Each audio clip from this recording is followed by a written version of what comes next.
vamos a tratar un tema bien interesante, además que genera controversia. Todo porque existe un manejo teológico y un manejo conceptual,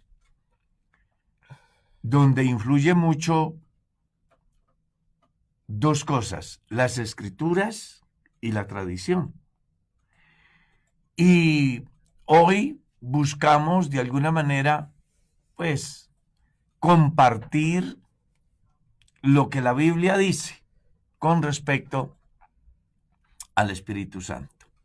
Pero es muy interesante que también tengamos en cuenta que no alcanzaremos con un solo espacio a transmitir lo que tenemos que decir acerca de este importante tema como es la doctrina del Espíritu Santo, que es uno de los puntos que la Iglesia tiene dentro de su doctrina. La Iglesia maneja una doctrina que se origina en la Biblia y que de alguna manera es como la columna vertebral de la razón del cuerpo de Cristo, que es la Iglesia. Y en ese orden de ideas debemos de proyectarnos hoy a avanzar en este conocimiento tan interesante, porque hay muchas cosas que suceden por falta de conocimiento. Pues uno lee en la Escritura: mi pueblo pereció por falta de conocimiento. Y la idea de estos espacios es que los cristianos que van junto conmigo en pos de una patria mejor, demos pasos seguros, no fundamentados en manejos conceptuales, sino en lo que la Biblia dice. Porque yo siempre he creído y sigo creyendo que la mejor teología es la bíblica. Cuando uno cree a Dios como dice la Escritura, no tiene pierde. Hay muchas personas que surgen en el peregrinar con inquietudes muy interesantes y es porque simplemente han creído lo que dice la gente. Pero cuando una persona tiene la capacidad de creerle a Dios como dice la Escritura, entonces, pues, sencillamente va a puerto seguro, tiene una hoja de ruta que se llama la palabra profética más segura. Entonces, pastor, comencemos por definir qué es la doctrina del Espíritu Santo desde el punto de partida teológico, que le llamamos neumatología. Bueno, sí, la neumatología es el estudio del Espíritu Santo, desde lo que es, el cuándo, el cómo obra.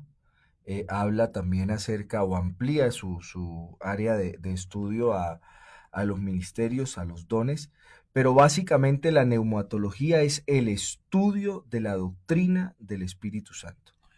O sea que cuando hablamos de neumatología estamos hablando simple y llanamente de lo que representa el Espíritu Santo en sus diferentes expresiones y de la forma como opera en la vida desde el principio, porque solamente basta con que leas Génesis 1. Y ahí ya aparece el Espíritu. Ya ahí aparece la razón de la doctrina del Espíritu Santo. Dice, hermano Carlos, ¿le parece si yo le hago preguntas puede y ser, usted ahonda en él? ¿podemos? ¿Sí? Sí, la idea es como tratar de orientar, buscando no un concepto, sino lo que la Biblia dice. La primera pregunta que yo le haría es, ¿quién es o qué es el Espíritu Santo? En la doctrina de la unicidad se piensa y se cree que es Dios mismo en su expresión esencial en su naturaleza, como lo describe Juan en el capítulo 4. Dios es espíritu.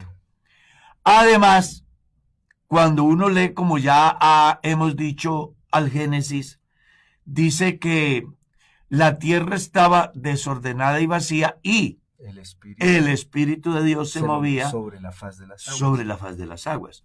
Entonces, hablar de qué es el Espíritu Santo, qué representa para la iglesia y para todos los que quieran ser salvos.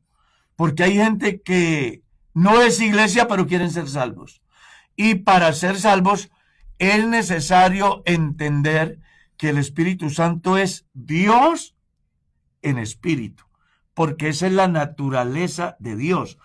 Cuando a alguien le pregunten, defíname la naturaleza de Dios. Dios es espíritu. Simplemente Dios es espíritu. Es la causa de todo lo que existe, incluso de la razón nuestra hoy aquí en este estudio y de la razón suya allá en su oficina, porque sí sabía que a esta hora hay hermanos trabajando ya y me llenó de emoción esta semana. Una hermana me ha enviado la foto y me dice, pastor, aquí estoy escuchando su enseñanza. Imagina, eso es precioso. Eso es satisfactorio. Claro, porque estamos aprovechando la oportunidad que Dios nos da. Entonces, a grandes rasgos, vamos a decir lo que la Biblia dice. Dios es espíritu. Pablo escribe en la carta a los Corintios y dice que el Señor es el espíritu. Y donde está el espíritu del Señor, allí hay libertad. Jesús dijo en San Juan capítulo 16, cuando les hace mención de que se va, descubre que los discípulos se ponen tristes. Y él les dice, porque les digo que me voy, se ponen tristes. Antes debían de alegrarse, porque si yo no me voy, el Consolador no vendría. Pero si yo me voy, el Consolador vendrá.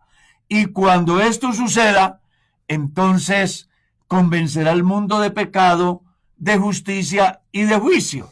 De pecado por cuanto no creen en mí, de justicia por cuanto voy al Padre, y de juicio por cuanto el príncipe de este siglo ha sido ya juzgado.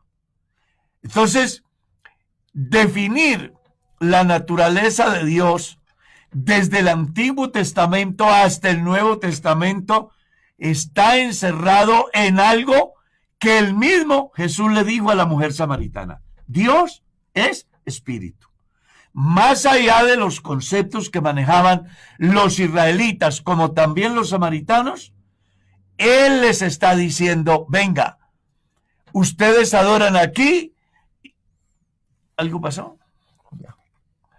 Ustedes adoran aquí y otros piensan que es en Jerusalén, pero es muy importante que ustedes comprendan que a Dios se adora en espíritu y en verdad, porque Dios simplemente es espíritu.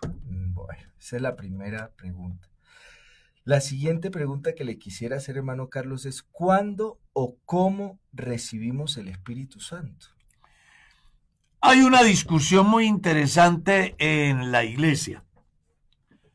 Y yo diría que en los diferentes corredores teológicos, si se puede decir así.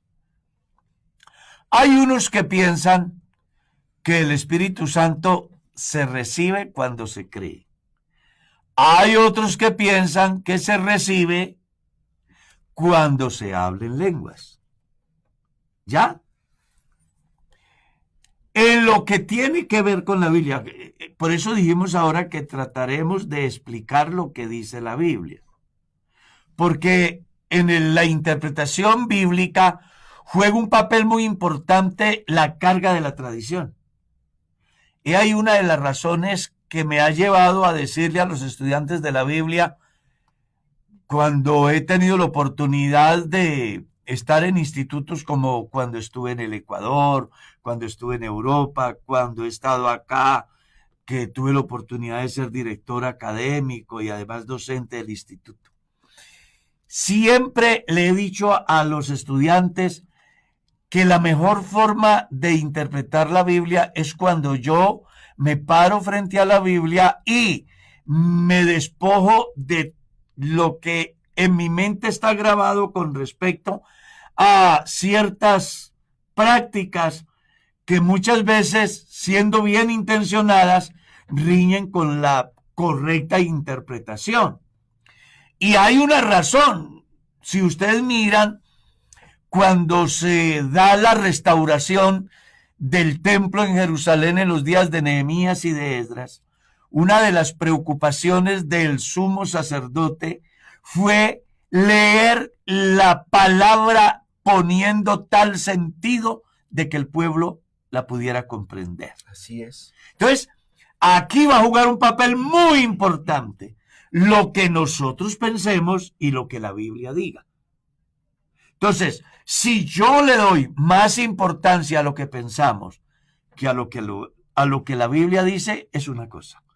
Y si yo le doy más importancia a lo que la Biblia dice que lo que pensamos, es otra cosa. Y para lograr eso, tenemos que desaprender,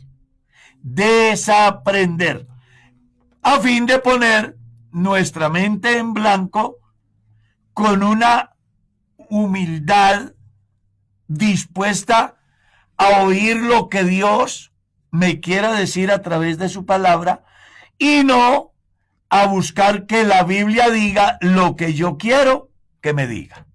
¿Está claro? Porque resulta que la Biblia en sus diferentes campos tiene temáticas que desde que el lector abre ya tiene un concepto formado y eso le impide que Dios trate con él. Porque ¿quién lea la Biblia? Hay muchos.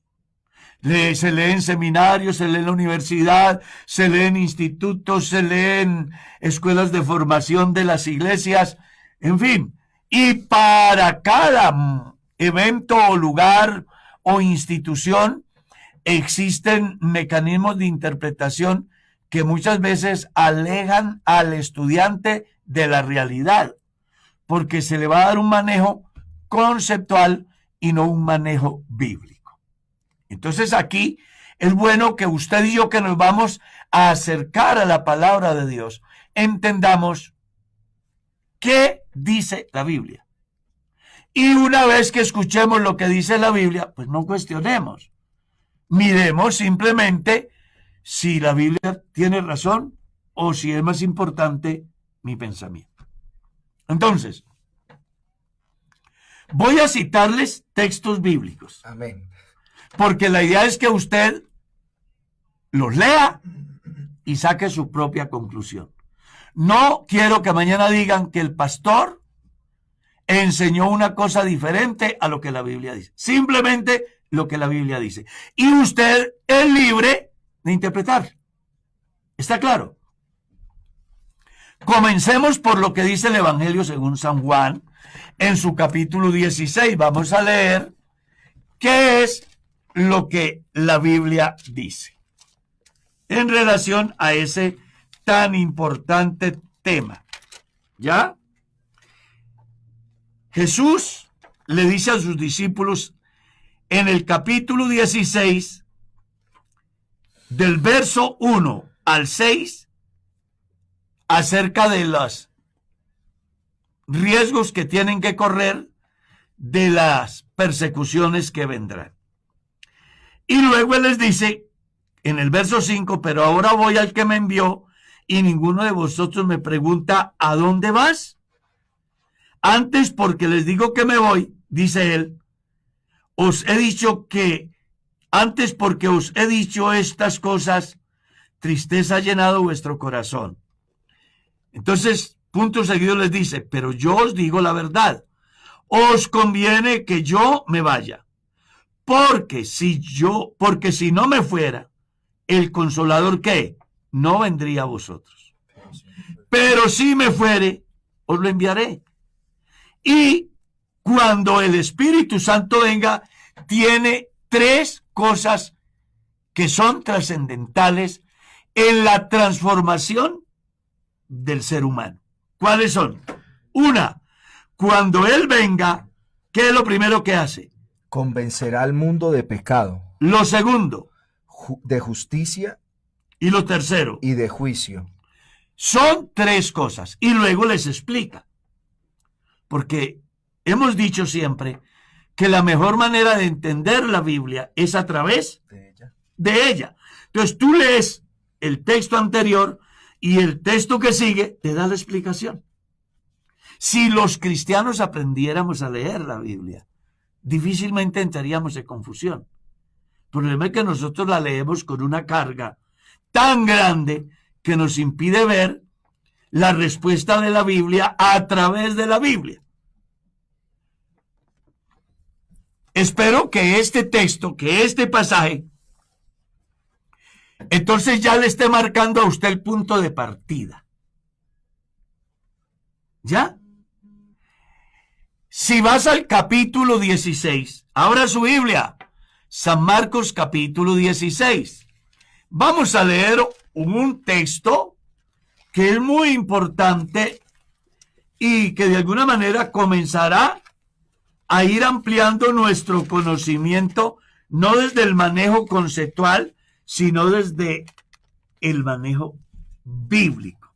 Amén. Porque la idea es que nosotros creamos como dice la Escritura. Capítulo 16. Leamos inclusive del verso 15 al verso 18. ¿Cómo dice? Y les dijo: Id por todo el mundo y predicad el evangelio a toda criatura. El que creyere y fuere bautizado será salvo, pero el que no creyere será condenado. Y estas señales seguirán a los que creen. En mi nombre echarán fuera demonios, hablarán nuevas lenguas, tomarán en las manos serpientes, y si bebieren cosa mortífera, no les hará daño. Sobre los enfermos pondrán sus manos y sanarán.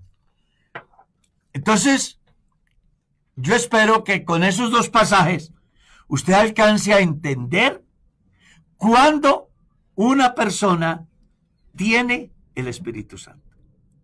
¿Cuándo? Y hay una palabrita clave en lo que acabamos de leer. ¿Sabe cuál es?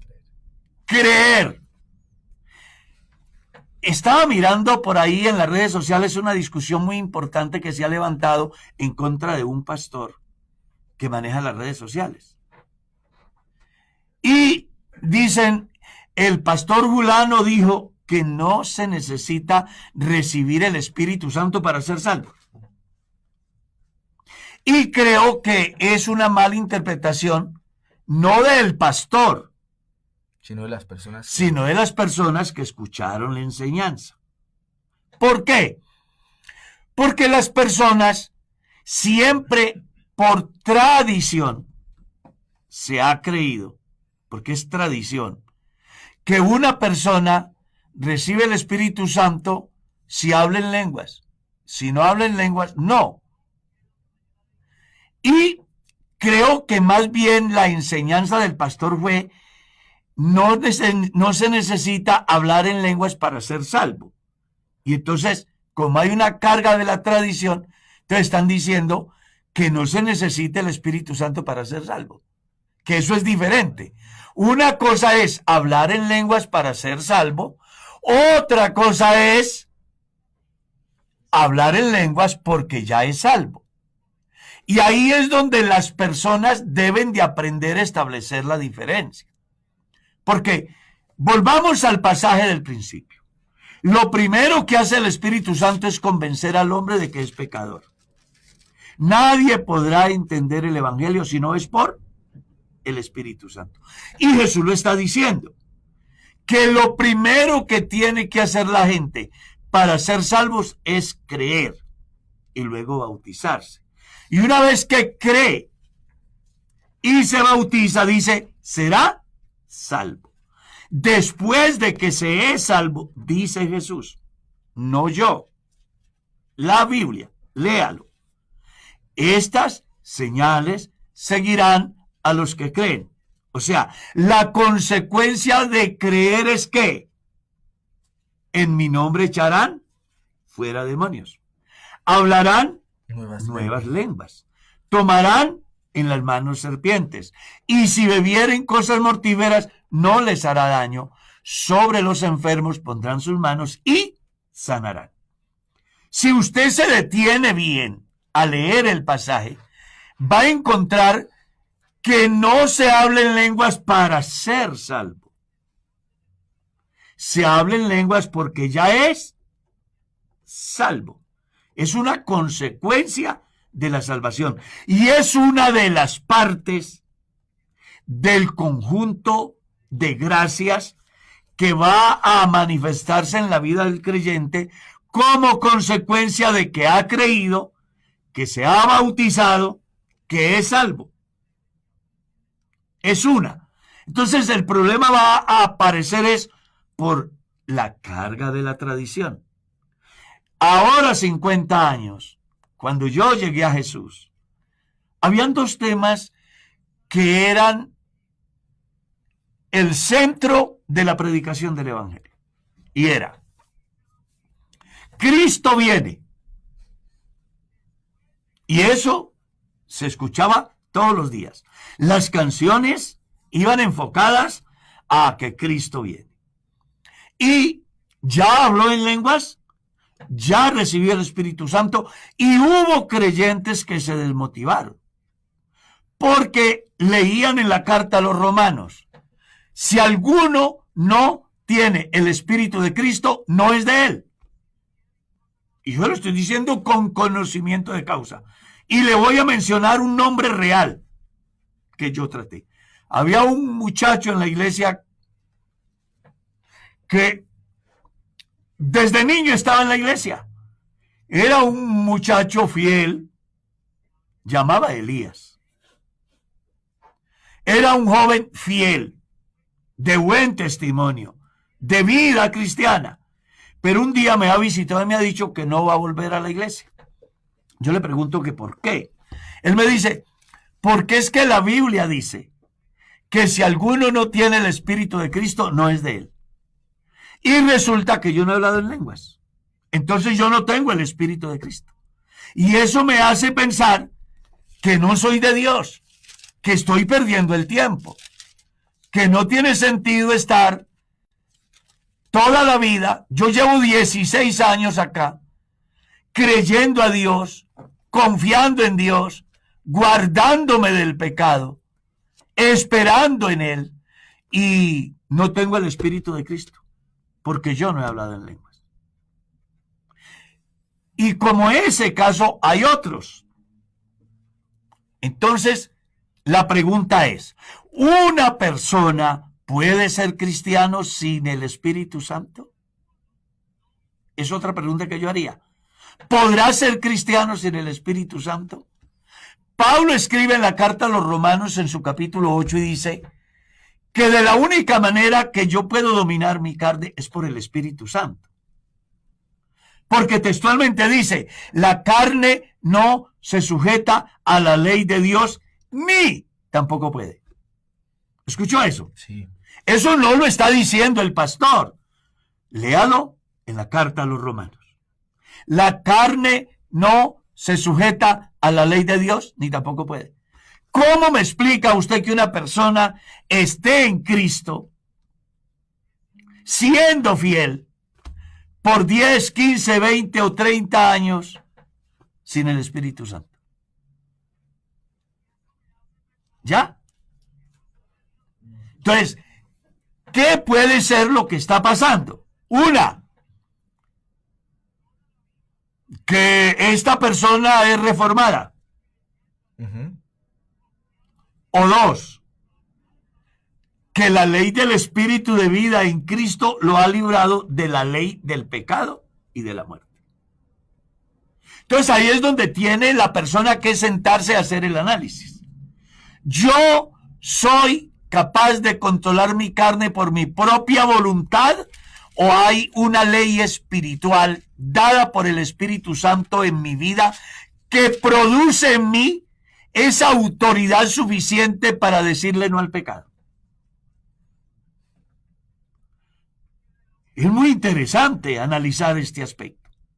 Ahora, volvamos a la Biblia. La palabra clave aquí es creer. Y quiero argumentarlo con textos. Dejo para que usted de ahí para allá interprete. Voy a citar textos. El que creyere y fuere bautizado, este será salvo. Y después de que sea salvo, estas señales le seguirán a los que creen. Recuerde que 2 veces aparece la palabra creer. El que creyere y fuere bautizado, este será salvo. Y estas señales seguirán ¿a quién? A los que creen. O sea, se necesita creer para ser salvo. Y una vez que soy salvo, como consecuencia de ese creer, entonces se hace manifiesto en mi vida unas expresiones que Jesús describe a grandes rasgos, 5. La primera es que echar fuera demonios. Yo recuerdo que al principio de mi vida cristiana se decía que si una persona no había hablado en lenguas no podía orar por un enfermo. Incluso ni podía ir a evangelizar porque no sabía con qué demonio se iba a encontrar. Y si no había hablado en lengua no podía. Pero Jesús, la primer señal, como consecuencia de la salvación, del haber creído, es que tiene autoridad para echar ¿qué? Fuera demonios. Fuera demonios. No lo digo yo, léalo. Lo dice la Biblia. La segunda consecuencia, hablar en nuevas lenguas. No es primero hablar en lenguas que echar fuera demonios. En el orden que Jesús da. Lo tercero, tomar en las manos serpientes. Lo cuarto, ser inmunes al veneno. Voy evangelizando y alguien por maldad, por deshacerse de mí, le echa veneno al jugo, a la guapanela, a la comida para que se muera ese cristiano. Una consecuencia de haber creído, de tener el Espíritu Santo en su vida, ¿cuál es? Que no le hará daño.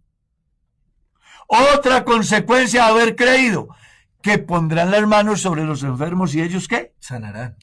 Eso es lo que dice la Biblia. Sigamos avanzando. Cuando uno mira la visita, mejor, vamos antes. San Juan capítulo 7. Hay una fiesta en Jerusalén que se llama la fiesta de los tabernáculos. En el último y gran día de la fiesta, verso 37. Jesús se puso en pie.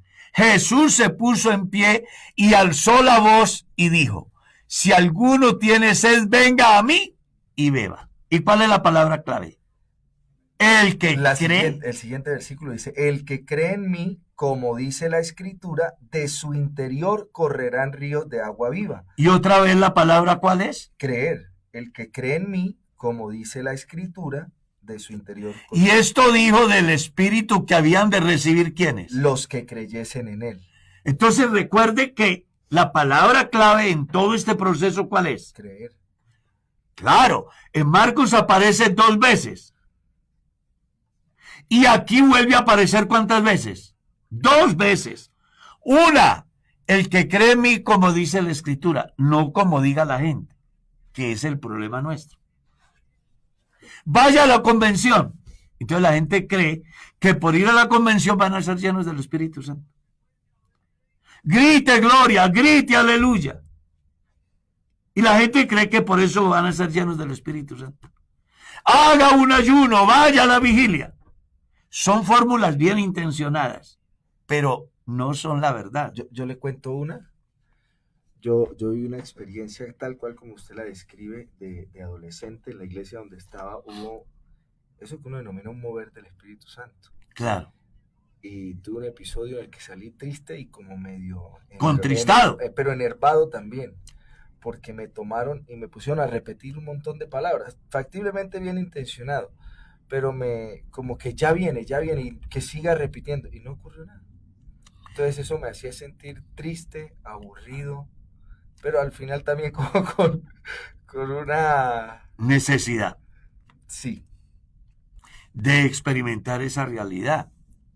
Entonces, Aquí es muy interesante que las personas abran la mente a la realidad, porque Jesús está diciendo, el que cree en mí como dice la Escritura. Si alguien cree a Jesús como dice la Escritura, se libera de una cantidad de prejuicios. Porque si yo creo a Jesús como dice la Escritura, no como dice el erudito, ni el teólogo, sino como dice ¿qué? La Escritura. Algo va a pasar en la vida del individuo. Y es que se van a dar efectos transformadores. Y luego Jesús vuelve y les dice, esto dijo del Espíritu que habían de recibir ¿quiénes? Los que creyesen en él. Vuelve a aparecer la palabra ¿qué? Creer. Creer. Si vas al sermón que predica Pedro en la casa de Cornelio, dice que mientras Pedro predicaba, el Espíritu Santo cayó sobre todos y los fieles de la circuncisión que habían venido con Pedro, estoy leyendo capítulo 10 del libro de los Hechos, verso 43 en adelante, se quedaron atónitos de que también sobre los gentiles se diera el Espíritu Santo, porque los oían que hablaban en lenguas. Y mire lo que dijo Pedro, ¿puede acaso alguno impedir el bautismo para estos que han recibido el Espíritu Santo también como nosotros? Si vas al capítulo 19 del libro de los Hechos, vuelves a encontrar algo muy interesante. Aconteció que entre tanto que Apolos estaba en Corinto, Pablo, después de recorrer las regiones superiores, vino a Éfeso y hallando a ciertos discípulos les dijo, ¿recibiste el Espíritu Santo cuando creísteis? Deduzca, por lógica, cuando Pablo los visita, ¿qué pensaba él acerca del Espíritu Santo? Que se recibía cuando se creía. Eso era lo que pensaba Pablo, porque de no ser así, él le hubiera dicho, después de que se bauticen, van a hablar en lenguas y entonces van a recibir el Espíritu Santo. Pero no, de entrada él les dice, ustedes recibieron el Espíritu Santo cuando creyeron. A mí, dentro de mi limitado conocimiento, me deja ver que Pablo pensaba que cuando la persona creía, el Espíritu Santo comenzaba su obra en la vida del individuo. Porque ya Jesús lo había dicho, el que creyere y fuere bautizado será salvo y después vendrán estas consecuencias. Jesús ya había dicho, el que cree en mí como dice la Escritura. Jesús ya había dicho, esto dijo del Espíritu que habían de recibir los que creyesen en él. Por eso Pablo va y les dice, cuando ustedes creyeron, recibieron el Espíritu Santo. Y ellos dijeron, ni siquiera hemos oído si hay Espíritu Santo. Entonces viene el mensaje apostólico que le genera conciencia. Ellos creen y una vez que han creído, son llenos del Espíritu Santo. O sea, vienen las manifestaciones del Espíritu Santo. Hablo de las, en el sentido de los diferentes campos, como son el fruto, como son los dones, como son los ministerios, como son los resultados, que van a partir o van a salir o se van a ver reflejados en mi vida como consecuencia de lo que yo ¿qué? He creído. ¿Ya? Espero que no estén diciendo allá, oh, el pastor Carlos dijo que no hay que recibir el Espíritu Santo. Eso no lo he dicho yo. Que las lenguas no son necesarias. Yo no he dicho eso. Lo que estoy diciendo es que la palabra clave para ser lleno del Espíritu Santo es ¿qué? Creer. Esa es la palabra clave. Y creer no como dice la tradición. Creer no como opina el erudito de turno, sino creer como dice ¿qué? La Escritura. La Escritura. Entonces, cuando yo creo como dice la Escritura, ocurren varias cosas en mi vida por el Espíritu Santo. Y la primera es que se da la transformación del individuo. Se nace de nuevo, se cambia de vida, aflora un nuevo léxico, un nuevo comportamiento, una nueva visión de la vida, una visión clara del proyecto de vida eterna. Un giro de 180 grados, es decir, volverse a Dios. Y eso no es posible si no es por el Espíritu Santo. Cuando eso se dé en mi vida, entonces, como resultado del creer, entonces vienen otras cosas, como esa autoridad para echar fuera demonios, capacidad de hablar en nuevas lenguas sin haber ido a la universidad. Pero también quiero aclararle a la gente, las lenguas en la Biblia solo tienen dos significados importantes y dos fines. Uno, como señal, no a los creyentes, sino a los incrédulos. Primera de Corintios, capítulo 14, verso 22. Porque las lenguas son por señal, no a los creyentes, sino a los incrédulos. Así dice la Biblia. No es un argumento del pastor. ¿Lo puede leer? Sí, claro, dice. ¿Cómo dice? Así que las lenguas son por señal, no a los creyentes, sino a los incrédulos. Eso es lo que dice la Biblia. Dos, como don. ¿Ya? Porque Pablo habla sobre procurar los dones espirituales, pero sobre todo que profeticéis, y luego vuelve al don de lenguas, porque el que habla en lenguas, a sí mismo se edifica, aunque hable misterios. ¿Y en qué se edifica el que tiene el don de lenguas?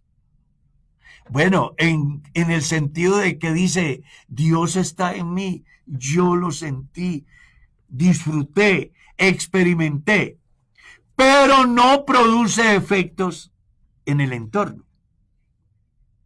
Solo va a funcionar las lenguas para beneficio de los no convertidos, que es lo que se da en Hechos capítulo 2. Vienen gente de Mesopotamia, de África, de Asia, de todas las naciones bajo el cielo. Eso es lo que dice Hechos 2. Y dice la Escritura que al oír a los discípulos que hablaban en su propio idioma, decían, mirad, ¿no son galileos todos estos que hablan? ¿Cómo pues les oímos hablar en la lengua que hemos nacido? Las maravillas de Dios. ¿Qué fue lo que pasó ese día? Que se cumplió lo que Pablo había dicho, o dijo después, en el capítulo 14. Las lenguas son por señal ¿a quién? A los incrédulos. Dios, a través de las lenguas de aquellos que se dio el día de Pentecostés, evangelizó a las personas de todas las naciones bajo el cielo en la lengua que ellos habían nacido.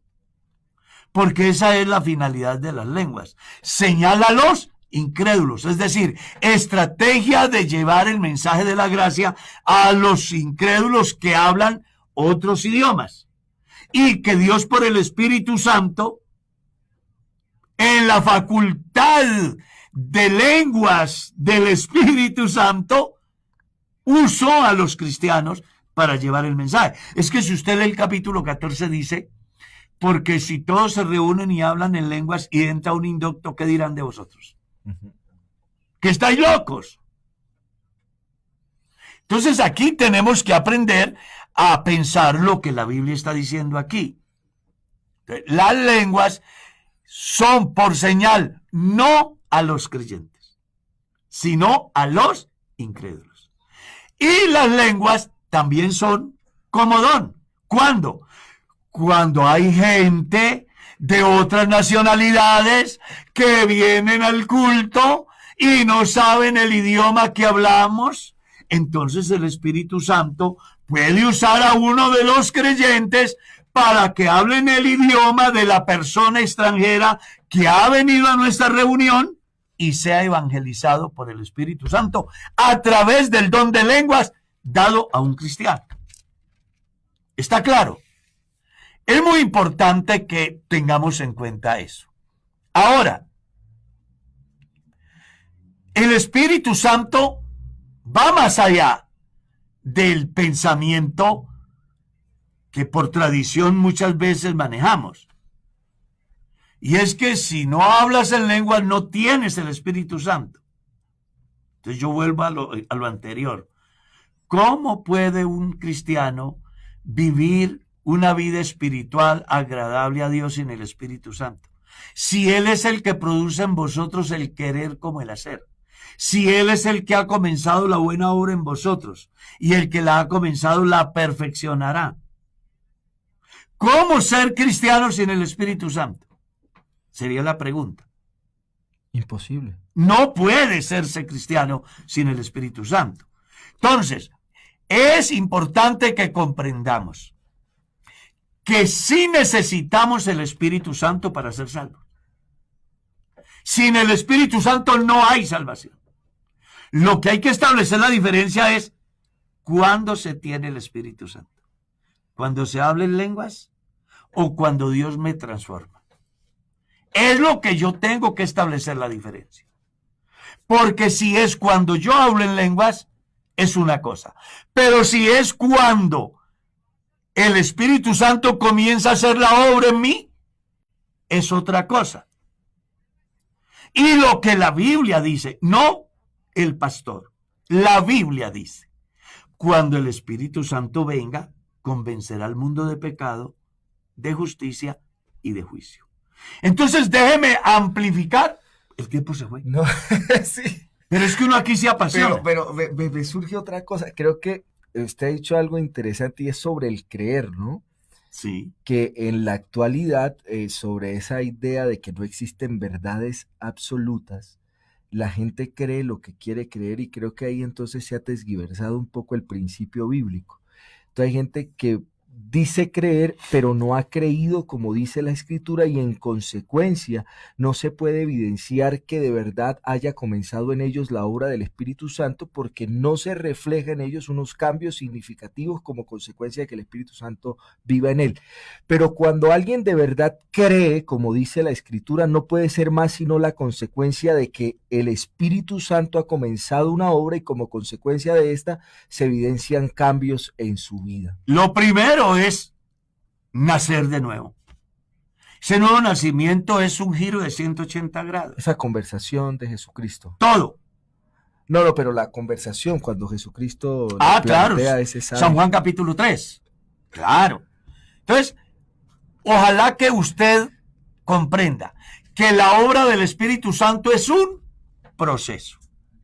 Que así como comenzó la semana con la posesión del señor Petro, y de aquí al sábado puede haber un terremoto que acabó con Colombia. Pero que antes de ese terremoto hubo una tempestad que causó inundaciones y se llevó barrios y poblaciones. Pero que durante esa semana se ha desatado una violencia y han caído cualquier cantidad de muertos. Y al final vienen los vecinos a ayudar a reconstruir a Colombia. Así también es la obra del Espíritu Santo. Comienza cuando yo creo y termina cuando Jesucristo venga a levantar su iglesia. ¿Cuánto es ese proceso? En mí hace 50 años comenzó. Y en otros llevan 60 o 70 años. ¿Verdad? Amén. Y si Dios me deja vivir 80 años, serán 80 años de proceso. Y durante esos 80 años, el Espíritu Santo hará que en mí se exterioricen sus gracias, que están manifestadas a través de ¿qué? Fruto, dones, ministerios y resultados. Entonces, aquí la gente tiene que quitarse del pensamiento que el Espíritu Santo es solo lenguas. No. Pablo dijo, también hay profecía, también hay milagros, también hay interpretación de lenguas, también hay don de discernir espíritu. Porque los seres humanos solo nos pegamos de la una importante parte y desconocemos las otras importantes partes. Entonces es bueno que los que están escuchando tengan en cuenta que la obra del Espíritu Santo es un paquete, algo así como una canasta, donde tú vas al supermercado y le echas manzanas, le echas peras, le echas aguacates, bananos, una canasta llena de frutos, de resultados, ¿verdad? Sí. Y entonces cada uno de esos frutos sirve para algo. Entonces tú no le puedes echar al jugo de guayaba una papa, ni haces un jugo de arracacha, por ejemplo. Porque la arracacha tiene una finalidad, la papa tiene otra, la guanábana tiene otra, el mango tiene otra. Entonces, cada una va a funcionar en sus diferentes campos para la cual Dios la creó. Los dones del Espíritu, los ministerios del Espíritu, cada uno va a funcionar para lo que Dios lo tiene que funcione. Entonces, el día que Dios necesite las lenguas para evangelizar a una persona de otro país que vino a mi iglesia y que no habla el idioma que yo hablo, ese día Dios lo usará. ¿Está claro? Pero el día que alguien hable en una lengua muy extraña, el Espíritu Santo tomará otro para que le interprete y se haga entendible a los que están en el entorno, cuando Dios tenga algo que transmitirle a esa comunidad. Cuando se presente un momento en el cual se requiera don de autoridad, estoy frente a un endemoniado, el Espíritu Santo aparecerá en la vida de ese individuo para darle la autoridad a través de la cual puede echar fuera ese demonio.